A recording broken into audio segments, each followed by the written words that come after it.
Bonjour à tous et bienvenue pour cette nouvelle vidéo consacrée à l'actualité spatiale. Et pour cette semaine, entre une nouvelle capsule spatiale, des rovers martiens, de possibles océans d'eau liquide autour d'Uranus, la Lune et encore bien d'autres, on ne peut pas dire que l'actualité ne nous aura pas gâtés. Alors, je vous propose de se pencher ensemble sur les actus importantes de la semaine et d'en résumer l'essentiel. Sur ce, pour commencer cet épisode, je vous propose de partir aux confins de notre système et de nous diriger vers Uranus.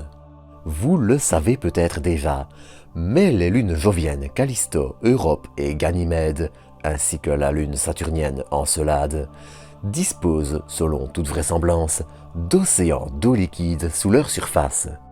Grâce à l'effet de marée des géantes gazeuses, combiné à la chaleur du cœur des lunes, il est en effet fort probable que l'eau puisse y rester liquide et, même si ces océans sont encore bien mystérieux, de multiples signes comme les geysers d'Encelade trahissent leur présence.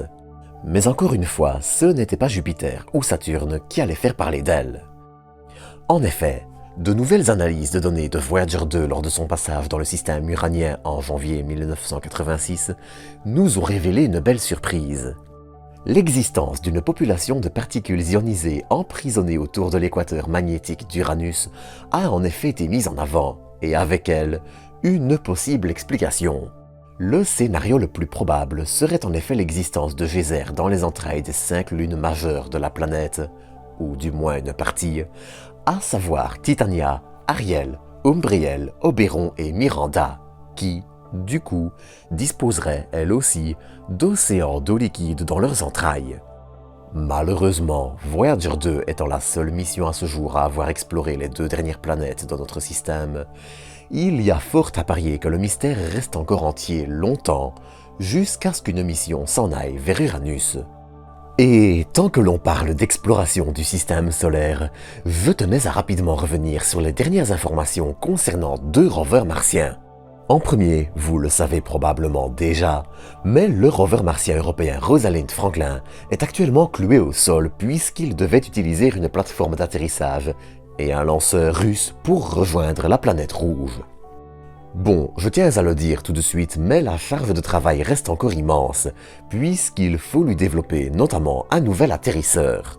Néanmoins, on apprenait que la NASA continuait d'allouer des fonds et de collaborer avec le ESA sur la mission ExoMars, qui, au lieu de décoller en 2018 puis 2020 et 2022, devrait s'envoler vers notre voisine en 2028, soit avec 10 ans de retard.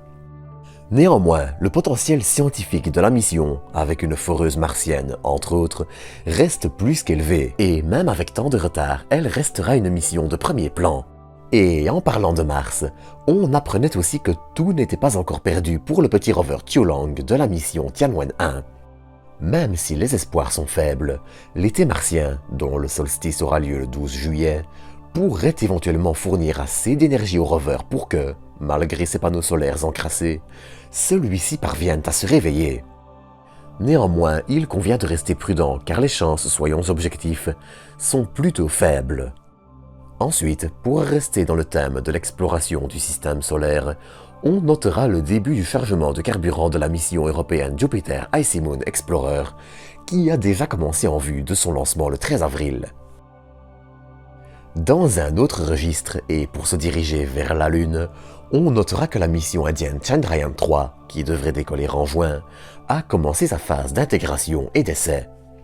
Pour rappel, Chandrayaan-2 et Chandrayaan-3 sont quasiment identiques, la principale différence étant l'absence d'orbiteur pour Chandrayaan-3 et le fait que Chandrayaan-3 revoit la procédure d'atterrissage qui s'était terminée par un échec pour Chandrayaan-2 en septembre 2019. Toujours pour parler de la Lune, la mission japonaise Hakuto Air de l'entreprise privée iSpace continue avec succès son chemin vers le sol de notre satellite et s'est placée avec succès en orbite lunaire ce mardi vers 14h heure française en vue d'un atterrissage sur la Lune en avril. Et pour ne pas changer de sujet et parler de la Lune, on apprenait aussi cette semaine la sélection par la NASA de Firefly Aerospace pour le lancement d'une nouvelle mission lunaire dans le cadre de l'Initiative Commercial Lunar Payload Services, ou CLPS, de l'agence américaine. Firefly devrait ainsi lancer à la fois un atterrisseur et un satellite. Le satellite, lui, est conçu par l'ESA et inclut une participation de la NASA, et ce, dans le but de tester et fournir un système de communication autour de notre satellite, ce qui risque de devenir assez important si les séjours à la surface de la Lune se multiplient.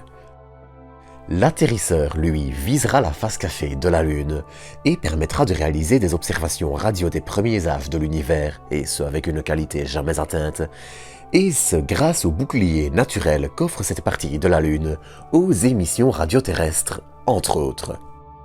Enfin, ce sera du coup un atterrisseur fourni par Firefly, Blue Ghost, qui permet à la NASA de se focaliser sur la charge utile à but scientifique et de réduire les coûts de développement, le tout en soutenant une industrie. Toujours dans le thème lunaire, on apprenait que dès Artemis II, la capsule Orion devrait embarquer un système de communication par laser qui permettra des retransmissions en 4K et des transferts de données scientifiques et des images bien plus rapides et plus massives. Pour rappel, lors d'Artemis I, la qualité et la quantité des images transmises étaient assez limitées. Le réseau utilisé pour communiquer avec Orion, le Deep Space Network, est en effet un facteur limitant et, de ce fait, une alternative comme la communication par laser, dont on parlait déjà pour Artemis II il y a quelques années quand même, devrait améliorer considérablement la situation pour les missions Artemis, ce dont on ne va pas se plaindre. Toujours dans le thème d'Artemis, voici d'ailleurs la partie pressurisée de la capsule Orion d'Artemis IV en cours d'assemblage chez Lockheed Martin. D'ailleurs, en parlant de capsule, on notera aussi que Rocket Lab aurait l'intention de dévoiler prochainement un projet de capsule habitée adapté à leur futur lanceur Neutron, mais les choses restent encore très floues de ce côté.